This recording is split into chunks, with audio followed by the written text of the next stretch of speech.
Hi friends, আমি পাচির। তোমাদের জন্য আরেকটা ভিডিও নিয়ে আমি হাজির হয়েছি। তোমরা যারা আমার ভিডিওটা দেখতেছো তাদেরকে জ্ঞান সঞ্চারণ একাডেমির পক্ষ থেকে আবারও জানাই শুভেচ্ছা ও অভিনন্দন। আগে ভিডিওতে আমি ব্যবসায় সংগঠন ও ব্যবস্থাপনা প্রথম পত্রের প্রথম অধ্যায় ব্যবসায়ী মৌলিক ধারণা পার্ট 1 শিল্পবন্ধু শেষ করেছি। তো এখন পার্ট 2 বাণিজ্য থেকে শুরু করব। অ্যাকচুয়ালি এখানে দুটা পার্ট মিলে একটা অধ্যায়। তোমাদের কোনো প্রবলেম অথবা কোনো কিছু বুঝতে অসুবিধা না হয় তাই এই দুটা পার্টে ভাগ করেছি।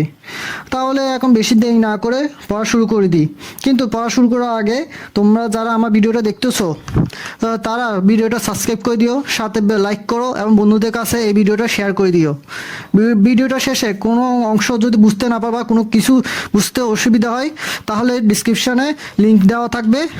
সেই লিঙ্কে গিয়ে তোমার নিজের নাম এবং কোন অংশটা বুঝতে পারো নাই সেইটা নিয়ে প্রশ্ন করো। ওকে, তাহলে বেশি দেরি না করে শুরু করে ফেলি।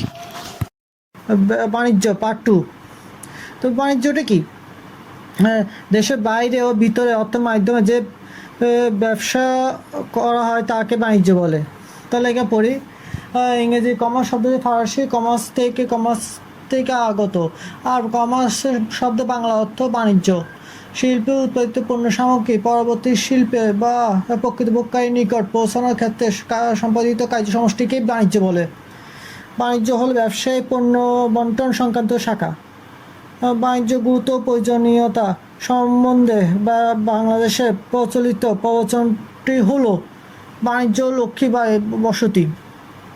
তারপর বাণিজ্য কাজ বিকেন্দ্রীভূত কিন্তু শিল্পের কাজ কেন্দ্রীভূত, এটা তোমরা নিশ্চয়ই বুঝতে পারছো।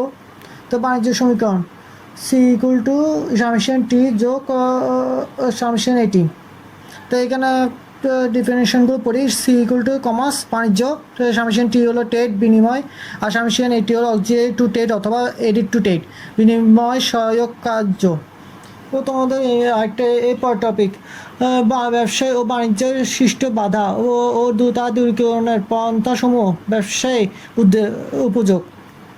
মানে এটা খুব মোস্ট ইম্পর্টেন্ট, এটা MCQ 3 থেকে 4টা অবশ্যই আসে। তাহলে এটা দেখো প্রতিবন্ধকতা বা অসুবিধা বা বাধাসমূহ প্রতিবন্ধক দূর করার কার্যাবলী উপযোগিতা সৃষ্টি আওতার কাজ, এগুলো যে আমি অবশ্যই দাগ দিয়েছি কি কোনটা মুখস্থ করতে হবে। তো তারপরই 1 নম্বর রূপগত বা আকৃতিগত বা উৎপাদন রূপগত উপযোগ শিল্পের কাজ এটা। তারপর 2 নম্বর সত্যগত ব্যক্তিগত মালিকানাগত হস্তান্তরগত ক্রয় বিক্রয় সত্যগত। আর্থিক অর্থগত মানে আর্থিক, এটা অর্থগত পুঁজিগত মূলধনগত ফিন্যান্স ব্যাংকিং, এটা আর্থিকগত উপযোগ। তারপর 4 নম্বরটা ঝুঁকিগত বা রিস্ক বিমাকরণ, এটা বিমা প্রতিষ্ঠান ঝুঁকিগত উপযোগ। তারপর 5 নম্বর স্থানগত বা পেস পরিবহন স্থানগত উপযোগ। সময়গত বা কালগত বা টাইম গুদামজাতকরণ মজুতকরণ, মানে এটা সময়গত বা কালগত। এগুলো 5 আর 6 এটা মোস্ট ইম্পর্টেন্ট, এটা বারবার আসে। তারপর তথ্য প্রচারগত জ্ঞানগত প্রসার ও প্রচারমূলক বাজারজাতকরণ বিপণন প্রসার অথবা তথ্য প্রচারযুগত উপযোগ, এটা তোমরা বুঝতেই পারছো। তাহলে বাজারজাতকরণ হাতে 4টি বিজ্ঞাপন প্রচার ব্যক্তি বিক্রয় ও বিক্রয়ের প্রসার। তাহলে তো আর এটা নিয়ে কোনো কিছু ডাউট নাই, তাহলে আমরা শুরু করি। তাহলে বাণিজ্যের কার্যাবলীটা তোমরা পড়ে নিও। আর বাণিজ্যের প্রকারভেদ এটা 2 প্রকার, একটা অভ্যন্তরীণ একটা আন্তর্জাতিক বা বৈদেশিক বাণিজ্য। আন্তর্জাতিক 2 ভাগ করা হয়েছে, পাইকারি ব্যবসা আর খুচরা ব্যবসা। আর যেটা বৈদেশিক বাণিজ্য এটা 3 ভাগে ভাগ করা হয়েছে, আমদানি রপ্তানি পুনরপ্তানি। তাহলে ডিভিশনগুলো পড়ি। অভ্যন্তরীণ বাণিজ্য যেগুলো দেশের ভিতরেই সীমাবদ্ধ থাকে, ক্রয় বিক্রয় যা হোক না এটা দেশের ভিতরেই হবে। যেমন তারপরই ডিফিনিশনটা অভ্যন্তরীণ বাণিজ্য একটি দেশের ভৌগোলিক সীমার মধ্যে যে ক্রয় বিক্রয় কার্য অনুষ্ঠিত হয় তাকে অভ্যন্তরীণ বাণিজ্য বলে। উদাহরণস্বরূপ রাজশাহীতে হতে অধিক পরিমাণ সবজি ক্রয় করে ঢাকায় এনে অধিক দামে বিক্রি করা, অর্থাৎ লেনদেনটি বাংলাদেশের মধ্যে সীমাবদ্ধ, এটি অভ্যন্তরীণ বাণিজ্য নামে পরিচিত। প্রকৃতি অনুযায়ী 2 প্রকার, পাইকারি হোলসেল ট্রেড উৎপাদনকারী বা আমদানিকারকের নিকট থেকে অধিক পরিমাণে পণ্য সামগ্রী একত্রে ক্রয় করে খুচরা ব্যবসায়ীদের নিকট বিক্রয় করাকে পাইকারি ব্যবসায়ী বলে। খুচরা ব্যবসায়ী, এরপরটা খুচরা ব্যবসায়ী। যে ব্যবসায় প্রতিষ্ঠান পাইকারি বা অন্য কোনো উৎস হতে পণ্য সংগ্রহ করে তা প্রচুর অন্তর্ভোক্তা ব্যবহারকারীদের নিকট ক্রয় করে তাকে খুচরা ব্যবসায়ী বলে। পণ্যের উপযোগিতা নিঃশেষ করে ভোক্তা। পাইকারিটা হলো যেগুলো রেজিবাজার থেকে আমরা কিনে যে দোকানে বেশি বেচা কেনা হয় সেগুলো হলো পাইকারি, মানে হোলসেল। রেজিবাজার থেকে আমরা কোনো প্রোডাক্ট কিনলে সেটা হলো যে সেটা কিনে যদি আমরা দোকানে যেমন বিক্রি করি, সেটা হলো যে অধিক দামে বিক্রি করি, সেটা হলো যে পাইকারি ব্যবসা। আর খুচরা তো তোমরা বুঝতেছো পরে।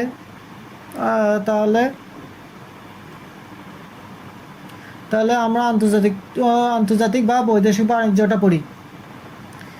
দুটি স্বাধীন ও সার্বভৌম রাষ্ট্র যখন বৈদেশিক বাণিজ্যের চুক্তি আওতায় বৈধ উপায়ে পণ্য দ্রব্য ও ক্রয় বিক্রয় কার্য সম্পাদন করে তাকে বৈদেশিক বাণিজ্য বলে। এর তিন প্রকার: আমদানি, রপ্তানি, পণ্য রপ্তানি। আমদানিটা বিদেশ থেকে হতে পণ্য দ্রব্য ক্রয় করে আনাকে আমদানি বলে। সুইজারল্যান্ড থেকে ব্যবসায়ীরা গড়ি ক্রয় করে বাংলাদেশে বিক্রয় করলে এটা আমদানি বাণিজ্য বলে গণ্য হবে ও অধিক আমদানি বাণিজ্য ঘাটতি সৃষ্টি করে। তা রপ্তানি, নিজ দেশে পণ্যদ্রব্য বিদেশি ব্যবসায়ীদের নিকট বিক্রয় করাকে রপ্তানি বাণিজ্য বলে। যেমন বাংলাদেশি আমেরিকানদের নিকট বিক্রয়, অর্থাৎ আমদানি বাণিজ্যের বিপরীত কাজ হলো রপ্তানি বাণিজ্য। অধিক রপ্তানি উদ্বৃত্ত সৃষ্টি করে, এটা কিন্তু আসে, কিন্তু অধিক আমদানি বাণিজ্য ঘাটতি সৃষ্টি করে আর অধিক রপ্তানি উদ্বৃত্ত সৃষ্টি করে।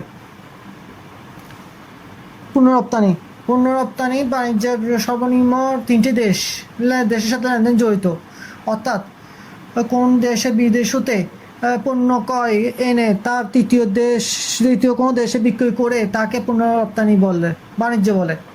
যেমন ভারত হতে চিনি ক্রয় করে এনে তা অধিক দামে নেপালের নিকট বিক্রয় করলে তা এটি পণ্য রপ্তানি বাণিজ্য বলে গণ্য হবে। আচ্ছা, তাহলে তোমাদের এটা নিচে উৎস, এটা খুব সিম্পলি বলা হয়েছে।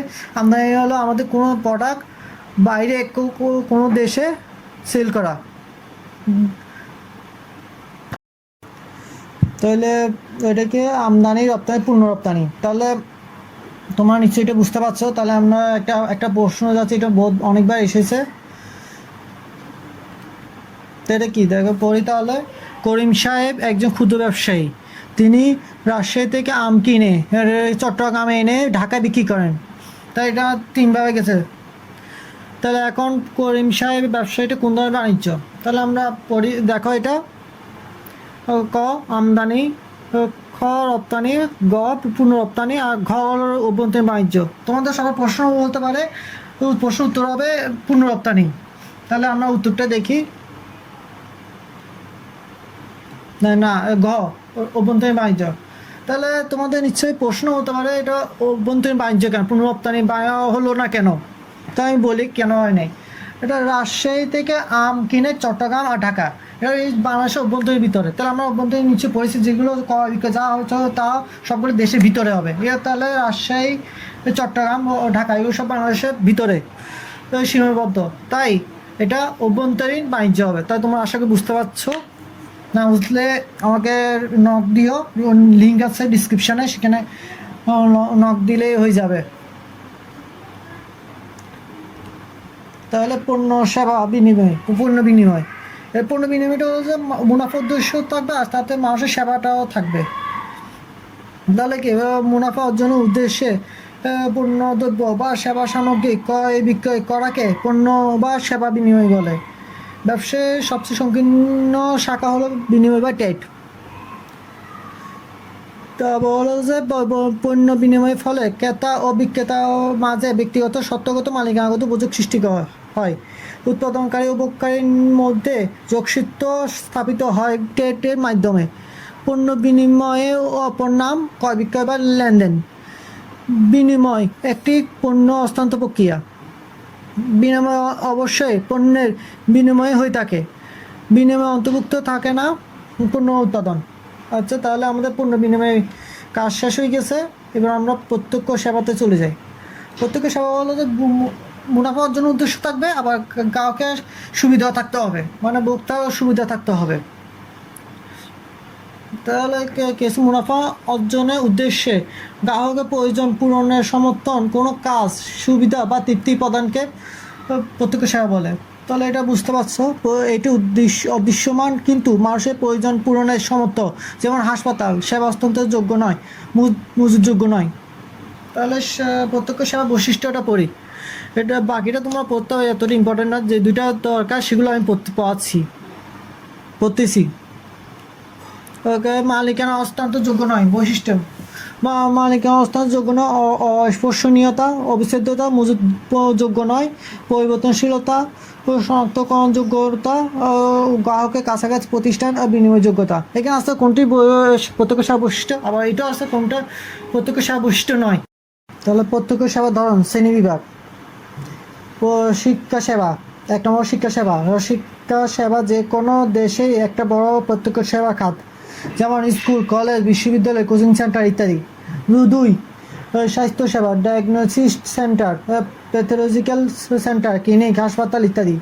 পেশাগত, মানে বিভিন্ন পেশাজীবী ব্যক্তিবর্গ যে সকল সেবা সরবরাহ করে তাকে পেশাগত সেবা বলে। অডিট ফার্ম, ডাক্তার, অ্যান্টনি ফার্ম, আইন ব্যবসায়ী, ওইটা বাকিগুলো আছে, এগুলো পড়ে নেবে।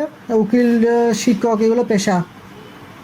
ভোক্তা সেবা, ভোক্তা সাধারণত সরাসরি যে সকল সেবা গ্রহণ করে তাকে ভোক্তা সেবা বলে। যানবাহন, হোটেল, বিনোদন প্রতিষ্ঠান, পর্যটন, মোবাইল ফোন, ইন্টারনেট কোম্পানি ও বিদ্যুৎ ও গ্যাস সরবরাহের প্রতিষ্ঠান, ব্যাংক ও বিমা প্রতিষ্ঠান, কিনার ও নিরাপত্তা প্রহরী, সরকারি প্রতিষ্ঠান, সেলুন, লন্ড্রি, কার্পেন্টার, মেরামত কর্মী, ইলেকট্রিশিয়ান ইত্যাদি। তো এগুলো তোমাদের প্রশ্ন হতো, এগুলো মনে রাখবো কী করে, এটা অবশ্যই দেখতে পাচ্ছ আমি একে আমাদের ব্যাকেটে লেগে আসছি যাতে মনে থাকার জন্য। শিক্ষা সেবা, যা মন দিতে চাই না, মানে মন থেকে যেটা ইচ্ছা করতে চায়, যেমন স্কুলে ছোটোবেলায় স্কুলের সময় তোমাদের যেতে ইচ্ছা করে না, এটা সবাই স্বাভাবিক ক্ষেত্রে। তারপর স্বাস্থ্য, যেগুলো স্বাস্থ্য নিয়ে বলা হয় থাকবে, আর পেশাগত যেগুলো পেশা তোমার কাজ করে থাকবে। তা ভোক্তা সেবা, যে ভোগ করে থাকবে তোমরা, ভোগ করবো আমরা, ভোক্তা। সামাজিক ব্যবসা, যে ব্যবসা করতে ব্যক্তি বা ব্যক্তিবর্গ মূলধন দেন কিন্তু তার পিছনে মুনাফা অর্জন বা লভ্যাংশের প্রাপ্তির কোনো উদ্দেশ্য থাকে না, বরং সমাজের কল্যাণ ও দারিদ্র দূরীকরণের উদ্দেশ্যেই থাকে তাকে সামাজিক ব্যবসা বলে। মানেটা কি? মানেটা হলো শুধু মূলধনের চিন্তা করবে না, সাথে সমাজের কল্যাণের চিন্তাও করবে। তাহলে এই ধরনের উদ্যোক্তা হলেন বাংলাদেশের কৃতি সন্তান, ক্ষুদ্র ঋণের প্রবক্তা, জনক গ্রামীণ ব্যাংকের প্রতিষ্ঠাতা, নোবেল বিজয়ী কীর্তিমান পুরুষ ডক্টর মোহাম্মদ ইউনূস। তাই সামাজিক ব্যবসায় মূল মন্ত্র নো লস নো ডিভিডেন্ড। এর কাজ হবে বাণিজ্যিক কিন্তু উদ্দেশ্য হবে সামাজিক। তাহলে এখানে বাকিটা তোমরা পড়ে নিতে পারো, এক উদাহরণ দিয়ে দিছে। আর সামাজিক ব্যবসায় মূলনীতিটাও 7টি, এটা তোমরা পড়ে নেবে।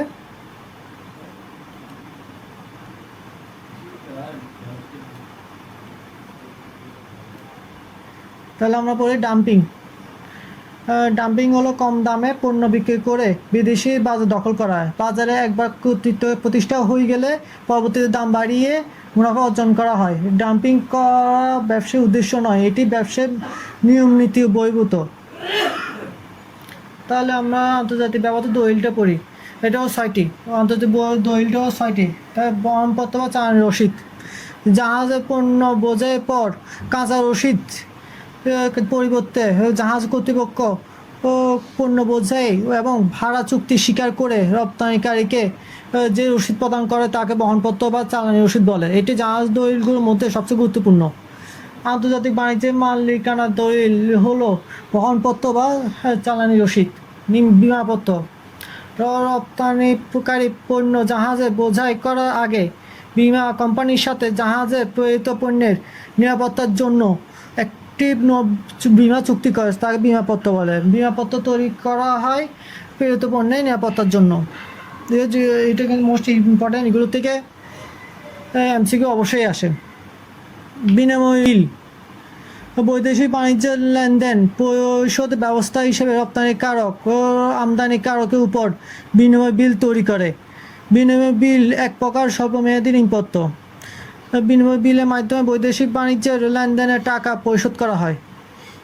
তাও চালান, রপ্তানিকারক যে দলিলে পণ্য বিবরণ, দর, পরিমাণ, পরিবহন খরচ, বিমা প্রিমিয়াম, প্যাকিং খরচ ইত্যাদি উল্লেখ থাকে আমদানিকারকের নিকট প্রেরণ করে তাকে চালান বলে। এগুলো সব থাকতে হবে চালানের ক্ষেত্রে।